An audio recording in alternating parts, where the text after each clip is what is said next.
Advantage Assam 2.0 সৈতে সংগতি ৰাখি আমি এখন প্ৰদৰ্শনীৰ আয়োজন কৰিছিলোঁ। প্ৰদৰ্শনীখনত অসমৰ থলুৱা উদ্যোগ, আমাৰ MSME সকলে কৰা কাম, অসমৰ যুৱ ষ্টাৰ্টআপসকলে কৰা কাম আৰু অসমত যিমানবিলাক কোম্পানী এক্টিভ হৈ আছে, এগ্ৰিকালচাৰৰ পৰা ইণ্ডাষ্ট্ৰীলৈকে সকলোকে আমি আমন্ত্ৰণ কৰিছিলোঁ। এই এক্সিবিশ্যনখনৰ জৰিয়তে যিসকলে প্ৰদৰ্শনীত অংশগ্ৰহণ কৰিব আহিছিলে তেওঁলোকে বহুত বায়াৰ্ছৰ লগত নিজক কানেক্ট কৰিব পাৰিছে। বিদেশৰ পৰা অহা এম্বেচেডৰসকলে তেওঁলোকৰ পৰা বহুতখিনি কথা তেওঁলোকৰ পৰা গম লৈ গৈছে, তেওঁলোকৰ কাৰ্ড লৈ গৈছে, বহুতে বিজনেছ পাইছে। মই ভাবোঁ যে আমাৰ আজি আৰু কালি প্ৰদৰ্শনী আছে।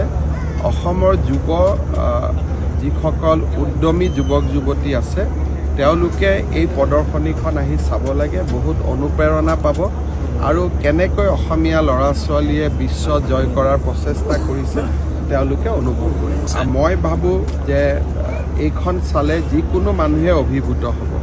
অসমৰ ল'ৰাই ড্ৰোন বনাইছে, অসমৰ ল'ৰাই ড্ৰোন বনাই পেলাই ইণ্ডিয়ান আৰ্মিক বিক্ৰী কৰিছে।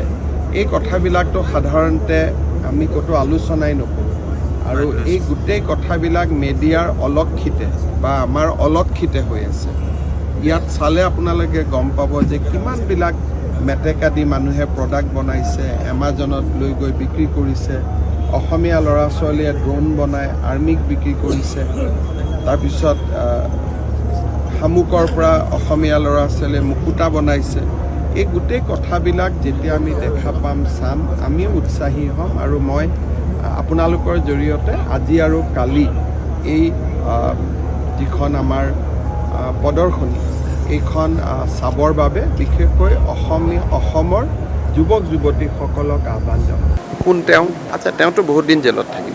এডভান্টেজ আসাম 2.0 সৈতে সংগতি ৰাখি আমি এখন প্ৰদৰ্শনীৰ আয়োজন কৰিছিলোঁ।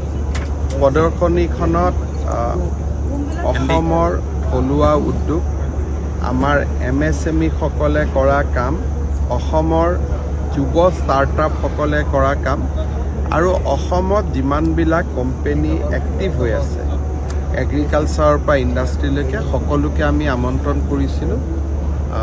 এই এক্সিবিশ্যনখনৰ জৰিয়তে যিসকলে প্ৰদৰ্শনীত অংশগ্ৰহণ কৰিব আহিছিলে তেওঁলোকে বহুত বায়াৰ্ছৰ লগত নিজক কানেক্ট কৰিব পাৰিছে।